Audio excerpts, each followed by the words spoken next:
दो बहनों द्वारा बाहर लाई गई पाइल ऑफ थिंग्स देखकर चेन युआन के माथे पर पसीना आ गया और उसने पूछा, तुमने इतना सारा सामान क्यों खरीदा? चेन युआन ने जवाब दिया, ऐसा नहीं है कि मैं खरीदना चाहती थी, बस भाभी बहुत एंथुजियास्टिक थीं। उनकी बातें सुनकर चेन ना ने बीच बचाव करने के लिए आगे बढ़कर एक शानदार स्माइल के साथ कहा, शिन्यू जल्द ही कॉलेज जाने वाली है। जाहिर है उसे नए कपड़े और बैग चाहिए। मैंने अंकल और आंटी के लिए भी कुछ छोटे गिफ्ट्स खरीदे हैं। मुझे नहीं पता कि उन्हें ये पसंद आएंगे या नहीं। इन सब बातों को देखकर चेन युआन थोड़ा इमोशनल हो गया, ये सोचते हुए नाना की पॉकेट मनी के लिए 41.7 करोड़ रुपए। वह आमतौर पर एक पैसा भी खर्च करने की हिम्मत नहीं करती, लेकिन वो चेन युआन में मेरे पेरेंट्स के लिए इतनी जनरस है। जब वो यही सोच रहा था, चेन ना ने हाथ हिलाकर गुड बाय कहा। चेन युआन, मैं पहले कैफे जा रही हूँ। शिन्यू का आज काम अच्छा चल रहा है, वो थोड़ी बिजी है। चेन युआन ने सिर हिलाकर जवाब दिया, ओके, मैं आज रात तुमसे मिलने आऊंगा। चेन के जाने के बाद चेन युआन और चेन यान भी कार में बैठ गए। अपनी छोटी बहन को देखकर जो मुस्कुराना बंद नहीं कर पा रही थी, चेन युआन ने धीरे से पूछा, इतना क्यों मुस्कुरा रही हो? तुमने अपनी भाभी के कितने पैसे खर्च करवाए? चेन यान ने अपने खरीदे गए नए मेकअप का इस्तेमाल करते हुए एक शानदार स्माइल के साथ जवाब दिया, लगता है 3.34 करोड़ रुपए से भी ज्यादा हैं। ये सुनकर चेन युआन ने कहा, वैसे भी तुम टोंग परिवार की प्रेशियस प्रिंसेस हो, कुछ लाख रुपयों के लिए ऐसे मुस्कुराना, ये कैसा बिहेवियर है? चेन यान अपने भाई के कंधे पर झुकी और खुशी से हंसने लगी।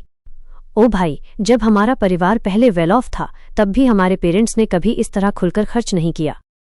इस सब्जेक्ट पर और बात न करते हुए चेन युआन मुड़ा और पूछा, क्या तुम जानती हो कि घर पहुंचने पर क्या कहना है? लड़की ने शरारत से आंख मारी और जवाब दिया, बेशक मुझे पता है, मैं बस माँ और पिताजी को बताऊंगी कि आपको मेरी 2 बहनें मिल गई हैं। ये जवाब सुनकर चेन युआन ने अचानक ब्रेक लगा दिए। वो उसकी तरफ मुड़ा, माथे पर शिकन डालकर बोला, क्या तुम चाहती हो कि माँ मेरी टांगें तोड़ दें? क्या तुम्हें नहीं पता कि रिलेशनशिप के मामले में माँ हमेशा सबसे स्ट्रिक्ट रही हैं? उसकी रिएक्शन देखकर चेन यान जोर से हंसने लगी। हाँ, मैं बस किडिंग कर रही थी भाई। मुझे पता है कि क्या कहना है, लेकिन तुम मुझे कैसे थैंक यू कहोगे? चेन युआन ने जवाब दिया, क्या तुम्हें अभी अभी 3.34 करोड़ रुपए का गिफ्ट नहीं मिला? चेन यान ने तुरंत रिटॉर्ट किया, वो भाभी ने खरीदा था, तुमने नहीं। ये सुनकर चेन युआन की आंखें चौड़ी हो गईं और उसने पूछा, तो तुम अपने भाई को एक्सटॉर्ट करने की कोशिश कर रही हो? चेन यान हंसने लगी और जवाब दिया, हे, किसी बिजनेसमैन्स डील को एक्सटॉर्शन कैसे कह सकते हैं? इस बात पर चेन युआन खुद को हेल्पलेसली आह भरने से नहीं रोक पाया। ऑलराइट, अगली बार तुम्हें जो चाहिए बस मुझे बता देना। ये सुनकर लड़की खुशी से झूम उठी, हुर्रे। कुछ देर बाद चेन यान और चेन युआन घर पहुंच गए। उनके द्वारा लाए गए सामान के ढेर को देखकर चेन युआन के पेरेंट्स की आंखें सरप्राइज से चौड़ी हो गईं। आश्चर्य में उसकी माँ ने पूछा, क्या तुमने ये नहीं कहा था कि तुम बस वॉक पर जा रहे हो? इतना सारा स्टफ क्यों खरीदा? चेन यान ने तुरंत मुस्कुराते हुए जवाब दिया, माँ, यह एक गिफ्ट है जो मैंने और भाभी ने आपके और पिताजी के लिए खरीदा है। अपनी बेटी की बातें सुनकर चेन युआन के पिता सरप्राइज से उसकी ओर मुड़े और पूछा, भाभी, बेटा तुम्हारी गर्लफ्रेंड कब बनी? उसकी चिंतित अभिव्यक्ति के विपरीत चेन युआन की माँ ने चमकीले ढंग से मुस्कुराया और उत्सुकता से पूछा, उसकी पर्सनालिटी कैसी है? जब तुमने इतना सारा सामान खरीदा तो तुम उसे घर क्यों नहीं लाए? चेन युआन ने मुस्कुराते हुए जवाब दिया, हम कुछ समय से डेटिंग कर रहे हैं। मैंने पहले कुछ नहीं कहा क्योंकि मुझे नहीं लगा कि सही टाइम है। चेन यान ने तुरंत जोड़ा, माँ, भाभी की पर्सनालिटी ग्रेट है। वो जेंटल, कंसिडरेट एंड वर्चुअस है। ये सुनकर मिस्टर और मिसेज चेन ने चेन यान को एक तरफ खींच लिया और अपनी बहू के बारे में उससे तरह तरह के सवाल पूछने लगे। लड़की ने भी खुशी खुशी सब कुछ बताया। ये सब देखकर चेन युआन खुद पर हंसने लगा और खुद को लकी महसूस किया। सौभाग्य से शिन्यू यहाँ है, वरना मैं डेफिनेटली इसे हैंडल नहीं कर पाता। आगे बहुत सारी चीजें करनी है। कल मुझे अपनी भाभी शिन्यू को पिकअप करने जाना है। इस वीकेंड मुझे अपने कंसल्टेंट के साथ शॉपिंग करने जाना है और मुझे अपने जूनियर क्लासमेट शियाओलोंग न्यू को कंज्यूमर रिबेट दिलाने के लिए भी ले जाना है। अगले वीक एंटरप्रेन्योरशिप बेस पर री-इवैल्यूएशन एग्जाम शुरू होगा। एक बार प्रोजेक्ट को अप्रूव कर दिया गया तो मुझे टोंगदाजी का मिस्टीरियस रिवॉर्ड मिल सकता है। मैं सचमुच इसका वेट कर रहा हूँ। टाइम तेजी से 10 बजे तक उड़ गया। चेन युआन अब चेन ना के नए घर पहुंच चुका था। जैसे ही उसने दरवाजा खोला उसने कहा, ना, मुझे कल शिन्यू को पिकअप करना है। क्या मैं आज रात यहीं सो सकता हूँ? लड़की अग्री हो गई और जवाब दिया, ओके, मैंने अभी कुछ नई चीजें सीखी हैं। मैं हमेशा से उन्हें तुम्हारे साथ ट्राई आउट करना चाहती थी। ये कहकर उसने चेन युआन का हाथ पकड़ा और उसे अंदर ले गई। ये देखकर उसने उत्साह से पूछा, क्या नई चीजें?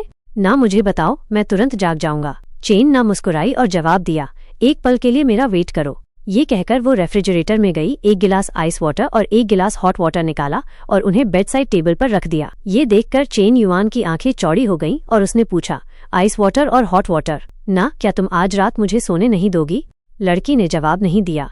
खुद को अंदर खींचकर जमीन पर घुटने टेककर उसके अगले कदमों को देखकर चेन युआन और भी शॉक्ड था। रुको ये। चेन ना ने ऊपर देखा और पूछा, क्या तुम इसे फील कर सकते हो? चेन युआन ने जवाब दिया, ना, मैं इसे सिर्फ फील कैसे कर सकता हूँ, मैं तो खुद पर कंट्रोल नहीं रख पा रहा हूँ। ये सुनकर चेन ना ने कुछ और नहीं कहा।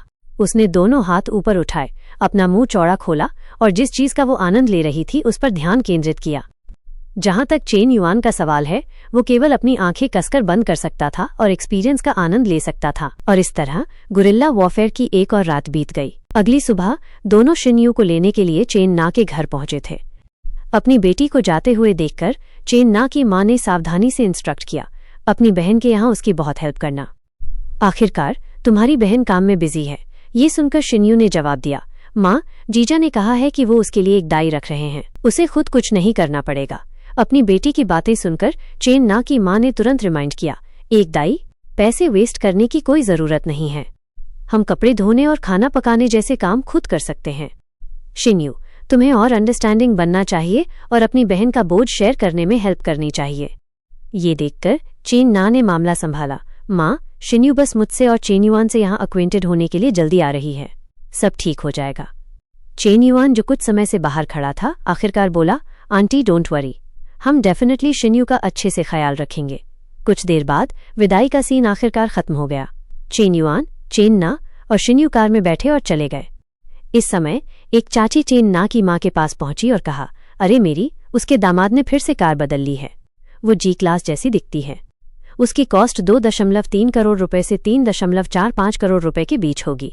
चेन की मां ने जवाब दिया, दरअसल हम इन चीजों को नहीं समझते हैं, जब तक नाना और शियाओ चेन को ये पसंद है, यही उसने कहा।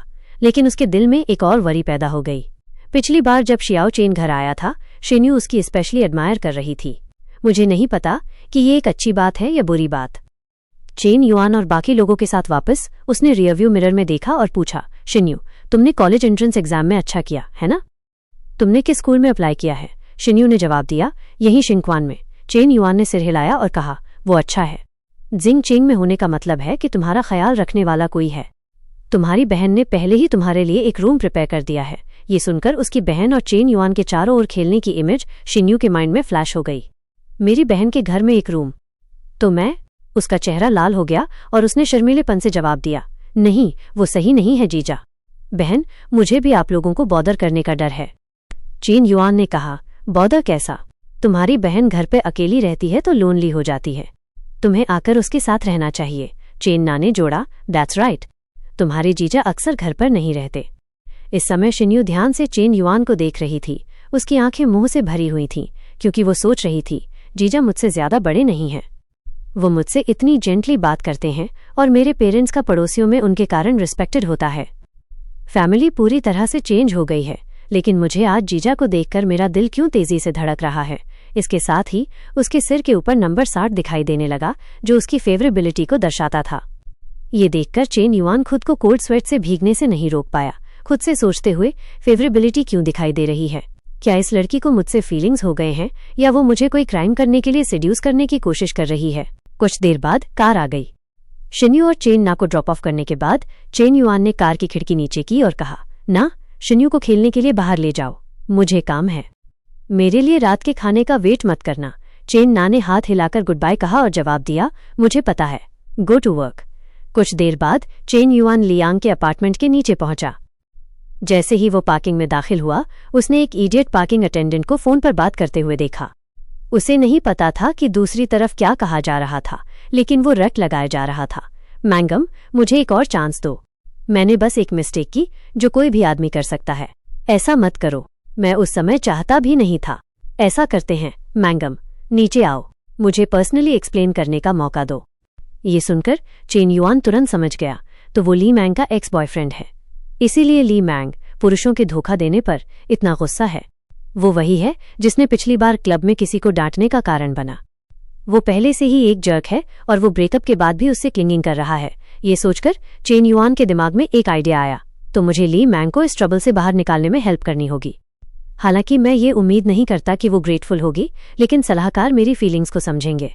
आखिरकार किसी से प्यार करने का मतलब है कि उसकी हर चीज से प्यार करना। जैसे ही उसने ये सोचा, बाहर के यंग मैन ने जोर से हॉर्न बजाया और कर्स किया, ये कैसी पार्किंग है, तुम मेरी कार ब्लॉक कर रहे हो। चेन्युआन स्पीचलेस था, ये सोचते हुए ये क्या टेम्पर है। 2 पार्किंग की जगह लेना पहले से ही इम्पोलाइट है, तो मैं पोलाइट होने में बहुत आलसी हूं। ये सोचते हुए उसने कार की खिड़की नीचे की और कहा, तो क्या हुआ अगर मैंने यहां पार्क किया? मैं तुम्हें ब्लॉकिंग कर रहा हूं। तो क्या? वैसे भी अंदर की कार मेरी नहीं है। दूसरे आदमी ने रिटॉर्ट किया, तुम मेरी कार ब्लॉक कर रहे हो और तुम सिर्फ इसलिए ऊंची आवाज में बात कर रहे हो क्योंकि तुम्हारे पास पैसा है। बिना किसी फर्दर अडो के चेन्युआन सीधे पॉइंट पर आया और पूछा, क्या तुम ली मैंग के एक्स बॉयफ्रेंड हो? दूसरा आदमी स्टन रह गया और पूछा, कौन? तुम कौन हो? चेन्युआन ने जवाब दिया, गेस करो कि मैं कौन हूं। ये सुनकर दूसरा आदमी तुरंत कार से बाहर निकला, अपनी गर्दन उठाई और कहा, क्या तुम ली मैंग के करंट बॉयफ्रेंड हो? उसे ये पूछते हुए सुनकर चेन्युआन ने कोई जवाब नहीं दिया, उसे अपनी कहानी बनाने दिया। कुछ देर बाद दूसरा आदमी जारी रहा, गुड, इसीलिए वो मुझसे नहीं मिलती, तो वो एक शुगर डैडी से जुड़ गई है। लेकिन ली मैंग का स्वभाव इतना बुरा है, तुम दोनों का कोई अच्छा एंडिंग नहीं होगा। उसने हल्के से अपना ग्लासेस ठीक किया और स्नियर किया, तुम्हें अभी भी नहीं पता है ना? ली मैंग ने मुझे 2 साल तक डेट किया और वो अभी भी कोई बॉयफ्रेंड नहीं ढूंढ पाई क्योंकि वो मुझे फॉरगेट नहीं कर सकती। सो भले ही तुम अभी उसके साथ हो, तुम्हें पूरी ली मैंग नहीं मिलेगी। अपने दिल में उसने दुष्टता से सोचा, क्या अब तुम्हें घिन आ गई है? उसके द्वारा अभी अभी कहे गए शब्दों को सुनकर चेन्युआन अनकंफर्टेबली सोचने लगा, ये आदमी बहुत फनी है। क्या ये वही ट्रिक नहीं है जिसका इस्तेमाल मैंने स्कूल गेट के ठीक सामने हो जिनके माइंड से खेलने के लिए किया था? मेरी कंपैरिजन में इस आदमी की ट्रिक्स बहुत खराब हैं। ये सोचते हुए उसने कहा, इट्स ओके, मैं कभी भी एक पूरी ली मैंग नहीं चाहता था। मैं बहुत कॉन्टेंट हूं, उसका बॉडी ही काफी है। उसने प्रतिद्वंद्वी पर अटैक किया लेकिन पलटवार किया गया। इन शब्दों को सुनकर ली मैंग के एक्स बॉयफ्रेंड ने तुरंत उन दोनों को प्यार करते हुए इमेजिन किया। उसका चेहरा मौके पर ही स्टन रह गया।